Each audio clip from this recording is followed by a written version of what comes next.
जो आज मैं क्लास 7 का फर्स्ट चैप्टर 3 क्वेश्चंस का सेकेंड पार्ट हम देखेंगे। फर्स्ट पार्ट हम प्रीवियस वीडियो में कर चुके हैं, आज हम सेकेंड पार्ट करेंगे। The king turn round and saw a bearded man running towards them. His hands were pressed against his stomach from which blood was flowing. राजा मुड़ा और एक दाढ़ी वाले आदमी को अपनी तरफ आते हुए देखा। उसके हाथ उसके पेट को दबाए हुए थे जहाँ से खून निकल रहा था। When he reach the king he fainted and fell to the ground. जब वो राजा के पास पहुंचा तो बेहोश होकर ज़मीन पर गिर गया। The king and the hermit removed the man's clothing and found a large wound in his stomach. राजा और हर्मिट ने उसके कपड़े हटाए और उसके पेट पर एक बड़ा घाव पाया। The king washed and covered it with his handkerchief, but the blood would not stop flowing.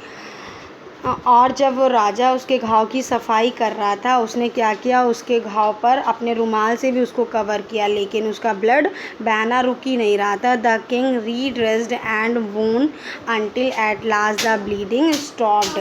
राजा ने दोबारा से उसकी मरहम पट्टी की जब तक कि उसका खून बहना रुक नहीं गया। The man felt better and asked for something to drink. उस आदमी को थोड़ा ठीक लगा और उसने कुछ पीने के लिए पूछा। The king brought fresh water and gave it to him. राजा ताज़ा पानी लाया और उसको दे दिया। By this time the sun had set and the air was cool. अब तक सूरज डूब चुका था और हवा ठंडी हो गई थी। The king with the hermit helps carried the wounded man into the hut and laid him on the bed. राजा हर्मिट की मदद से उस घायल आदमी को झोपड़ी में ले गया और बेड पे लिटा दिया। The man closed his eyes and ले क्वाइट। आदमी ने अपनी आंखें बंद कर ली और शांति से लेट गया। The king tired by his walk and the work he had done. राजा थक गया था, चल कर आया था उससे, और जो काम उसने किया था उससे। Lay down on the floor and slept through the night. वो ज़मीन पर लेट गया और रात भर सोया। व्हेन ही अवोक, जब वो उठा, it was several minutes before he could remember where he was और who the strange bearded man lying on the bed was.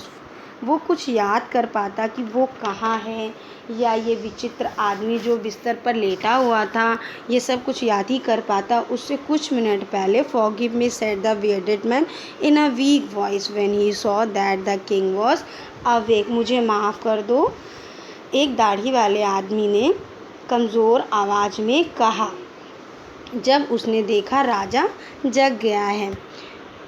I don't know you and have nothing to forgive you for, said the king. मैं तुम्हें नहीं जानता और ऐसा कुछ नहीं है कि मैं तुम्हें माफ़ कर दूं, राजा ने कहा। You don't know me but I know you.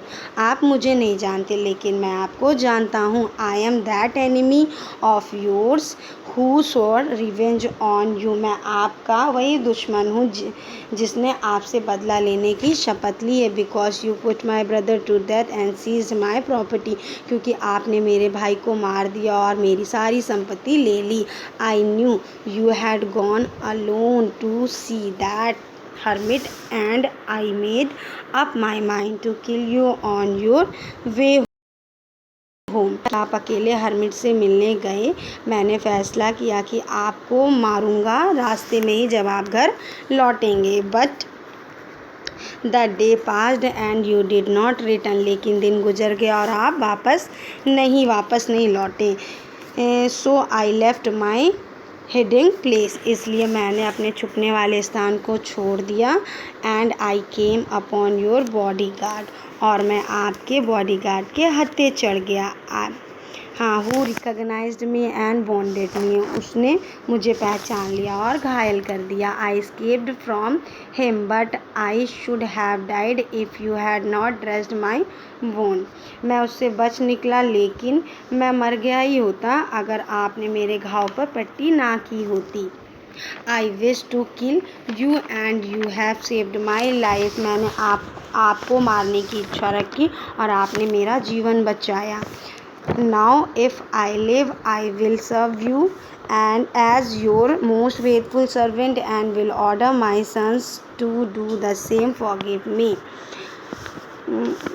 अब अगर मैं जीऊँगा तो मैं आपकी सेवा करूँगा, आपका वफ़ादार नौकर बनकर, और मैं अपने बेटों से भी कहूँगा यही करने को, मुझे माफ़ कर दो। The king was happy to have made peace with his enemy to so easily and to have won him over as a friend. राजा बहुत खुश हुआ कि उसके दुश्मन से उसकी सुलह हो गई, वो भी इतनी आसानी से, और उसने उसे एक दोस्त की तरह जीत लिया। He not only forgave him but said he would send his servants and his own doctor to look after him. उसने उसे सिर्फ माफ़ ही नहीं किया बल्कि कहा कि वो अपना नौकर भेज देगा और अपने डॉक्टर को भी उसका ख्याल रखने के लिए भेजेगा। And he promise to give back the man his property, और वादा किया कि उसे उसकी प्रॉपर्टी जो थी वो वापस कर देगा। Leaving the wounded man the king went out of the hut and looked round for the hermit. उस घायल आदमी को छोड़ते हुए राजा झोपड़ी से बाहर निकला और हर्मिट को इधर उधर देखने लगा।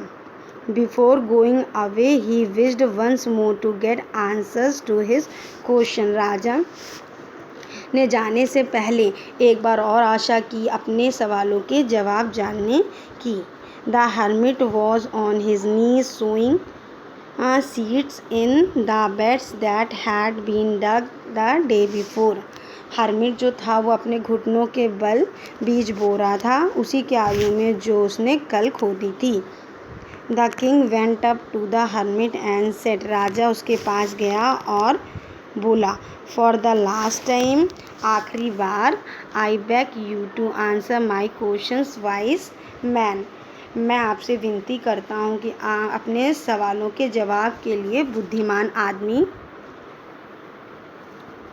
You have already been answered, said the hermit, still bending down the ground and looking up at the king as he stood before him. तुम्हें पहले से ही जवाब दिए जा चुके हैं। हर्मिट ने कहा। अभी भी उसने झुककर ही जवाब दिया और राजा को देखते हुए जो वो उनके सामने खड़े हुए थे। How have I been answered, मुझे वॉट डू यू मीन, मुझे कैसे मेरे सवाल के जवाब मिले, इसका क्या मतलब है। डू यू नॉट सी, तुमने नहीं देखा, तुम्हें नज़र नहीं आया। रिप्लाइड द हर्मिट, जो हर्मिट था उसने उत्तर दिया। If you had not pitied my weakness yesterday and had not dug these beds for me you would have gone away. कल अगर तुमने अगर मेरी ये जो कमज़ोरी थी उस पर दया ना दिखाई होती, तो अगर ये बेड्स, ये जो क्यारियाँ हैं वो तुमने मेरे लिए ना बनाई होती तो तुम चले जाते। Then that man would have attacked you and you would have wished you had stay with me. तो वो जो आदमी था वो तुम पे हमला कर देता और तुमने मेरे साथ यहाँ रुकने की इच्छा की। So the most important time was when you were digging the beds, इसलिए सबसे महत्वपूर्ण समय वो था जब तुम क्यारियाँ खोद रहे थे। And I was the most important man, और मैं सबसे महत्वपूर्ण आदमी था। Afterwards when the man ran to us the most important time was when you were caring for him. उसके बाद जब वो आदमी हमारी तरफ दौड़ा तो सबसे महत्वपूर्ण समय वो था जब तुमने उसकी देखभाल कर रहे थे। हाँ, because if you had not dressed his wound and he would have died without having made peace with you. क्योंकि अगर तुमने उसके घाव पर पट्टी ना की होती तो वो अपनी दुश्मनी बिना ख़त्म किए ही मर जाता। So he was the most important man, इसलिए वो महत्वपूर्ण आदमी था। And what you did for him was your most important business, और जो तुमने उसके लिए किया वो तुम्हारा सबसे महत्वपूर्ण काम था। Remember than there is only on time that is important and that time is now. फिर याद रखो, एक ही समय होता है जो सबसे महत्वपूर्ण होता है और वो समय है अभी का। It is the most important time because it is the only time we have any any power to act, सबसे महत्वपूर्ण समय होता है, क्योंकि यही वो समय है कि इस समय हमारे पास शक्ति होती है कुछ करने के लिए। The most necessary person is the person you are with at particular moment, और सबसे महत्वपूर्ण आदमी वो आदमी होता है जो जब किसी विशेष क्षण आप उसके साथ होते हैं।